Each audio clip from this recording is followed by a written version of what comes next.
शहबाज हुकूमत का आखिरी बजट सरकारी मुलाजमीन पर नवाजिशा तनख्वाहों में तारीखी इजाफा कर दिया। 1 से 16 ग्रेड के मुलाजमीन की तनख्वाहें 35% बढ़ेंगी। 17 से 22 ग्रेड तक 30% इजाफा। पेंशन भी 17.5% बढ़ा दी गई।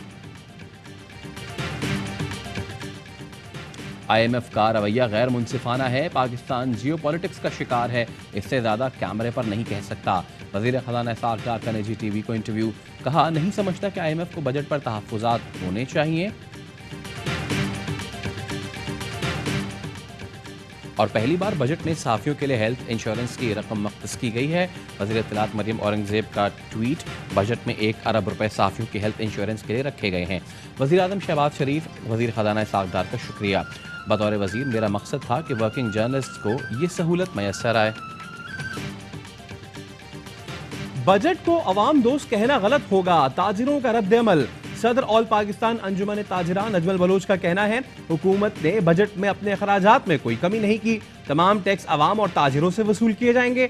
चैम्बर ऑफ कॉमर्स गुजरावाला के सदर ने कहा हुकूमत ने कोई रिलीफ नहीं दिया, इंडस्ट्रियां चलेंगी, गरीब का चूल्हा जलेगा। मुल्क भर से ताजिरों का बजट पर मिला जुला रद्द अमल। बजट में दिफा के लिए 1804 अरब रुपए मुख्तस, आम इंतखाबात के लिए भी 48 अरब रुपए रखे गए हैं। तालीम के लिए 82 अरब और सेहत के लिए 26 अरब रुपए रखे गए हैं। साइंस और IT के लिए 34 अरब रुपए, पैदावारी शोबे के लिए 50 अरब रुपए मुख्तस। बिजली की पैदावार, तरसीलात और तकसीम के लिए 107 अरब रुपए खर्च होंगे। कराची में साफ पानी के मंसूबे K4 के लिए भी 17.5 अरब का ऐलान। वजीर खजाना ने कहा ये रकम कम पड़ी तो और देंगे। लैपटॉप स्कीम के लिए 10 अरब रुपए मुख्तस। फ्रीलांसर्स के लिए $24,000 तक की आमदनी टैक्स फ्री। नए बजट में फ्रीलांसर्स के लिए बड़ी सहूलत का ऐलान। फ्रीलांसर्स एक सादा फॉर्म पर अपना टैक्स रिटर्न फाइल कर सकेंगे। नए बजट के मुताबिक IT दरामदात पर 0.25% रियायती टैक्स की सहूलत मजीद 3 साल तक जारी रहेगी। IT खिदमात फराहम करने वाले इदारे $50,000 तक के सॉफ्टवेयर और हार्डवेयर बिना टैक्स दरामद कर सकेंगे। वजीर खजाना इसहाक डार का कहना था कि अगले साल 50,000 IT ग्रेजुएट्स को फन्नी तरबियत भी दी जाएगी। IMF की तमाम शर्तें मान ली जिनसे आम आदमी पर महंगाई का बोझ पड़ा, वजीर आजम का एतराफ। वफाकी काबीना इजलास में कहा कि IMF की शर्तों पर अमल दरामद शुरू कर दिया है। उम्मीद है इस महीने मामला तय पा जाएंगे। गुज़िश्ता हुकूमत ने मईशत का जनाजा निकाल दिया था। गुज़िश्ता 1.25 साल से सियासी अदम इस्तेहकाम की भरपूर कोशिश की जा रही है। जत्थेबंदी से सियासी तूफान आया जिसने मईशत का पहिया जाम कर दिया। मईशत का ताल्लुक सियासी इस्तेहकाम से जुड़ा है।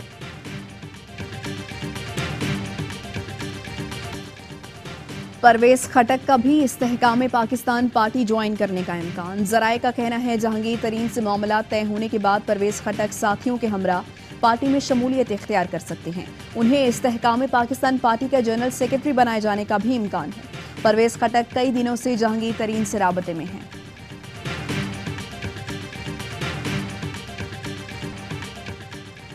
नून लीग को जहांगीर तरीन की जमात से कोई खतरा नहीं, इनके साथ सीट एडजस्टमेंट हो सकती है। वजीर दिफा ख्वाजा आसिफ कहते हैं आम इंतखाबात अपने वक्त पर होंगे। वजीर दाखिला राना सनाउल्लाह का कहना है 2018 में भी ये सब एक जगह इकट्ठे हुए, अब अगर दूसरी जगह इकट्ठे हैं तो परेशानी की क्या बात है। इनका अपना पांसा पलट चुका है। चेयरमैन PTI ने मुल्क की सियासत के साथ खिलवाड़ किया, मुल्क को हादसे से दोचार करना चाहते थे, अब ये खुद ही हादसे से दोचार हो गए। जमात इस्लामी पनामा लीक्स लेकर फिर सुप्रीम कोर्ट पहुंच गई। पनामा के बाकी 436 किरदारों के लिए जुडिशल कमीशन बनाने की इस्तदा। जस्टिस सरदार तारिक ने रिमार्क दिए 7 साल बाद याद आया यह अवामी मफाद का मामला है। आप 7 साल कहां थे? उस वक्त क्यों नहीं कहा सबका केस एक साथ सुना जाए? सुप्रीम कोर्ट ऊपर बैठकर फैसले करेगी तो इदारे क्या करेंगे? पनामा पेपर्स में नामजद अफराद के खिलाफ नैब, FIA, एंटी करप्शन समेत इदारों से रुजू क्यों नहीं किया? जमात इस्लामी के वकील ने तैयारी के लिए मोहलत मांग ली, समाअत 1 माह के लिए मुलतवी। ना कोई हमला ना कोई टेंशन, फिर भी पुलिस का शदीद एक्शन। कराची का सुरजानी थाना शदीद फायरिंग से गूंज उठा। कत्ल का पर्चा कटवाने आने वाले लवाहिकीन पर ही पुलिस ने गोलियां चला दी। 4 लोगों को हिरासत में भी ले लिया। रिश्तेदार कत्ल हुआ, हम मुकदमा दर्ज कराने आए थे, पुलिस ने हमारे ही 4 अफराद को पकड़ लिया। लवाहिकीन का एहतजाज। ऑनलाइन टैक्सी का मुंतजिर शख्स कराची की मसरूफ तरीन शारे फैसल पर लुट गया। मोटरसाइकिल सवार डाकू नर्सरी के करीब मौजूद शहरी से मोबाइल फोन, नकद रकम, काज, सफरी बैग लेकर फरार हो गए। रेहान अरशद इस्लामाबाद से शादी के लिए कराची आया था। 9 मई के स्याह दिन को गुजरे एक माह मुकम्मल। यूनिवर्सिटी ऑफ साउथ एशिया के वक्त का जिन्ना हाउस लाहौर का दौरा।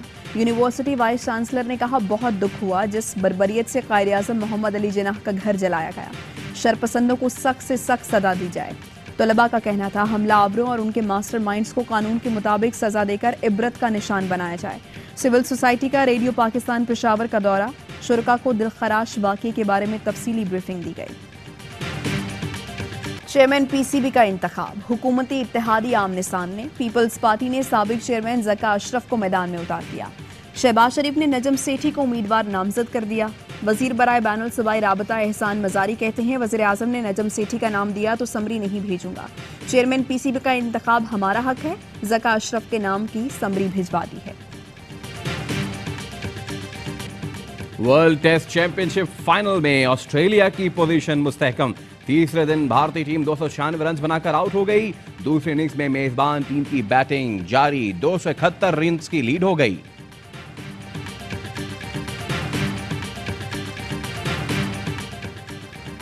आयरलैंड में शहद की मक्खियों ने क्रिकेट मैच रुकवा दिया। हमले से बचने के लिए खिलाड़ी ग्राउंड में लेट गए। शहद की मक्खियां पालने वाले ने मैदान में पहुंचकर खिलाड़ियों की जान छुड़ाई। मैच 1.5 घंटे तक रुका रहा।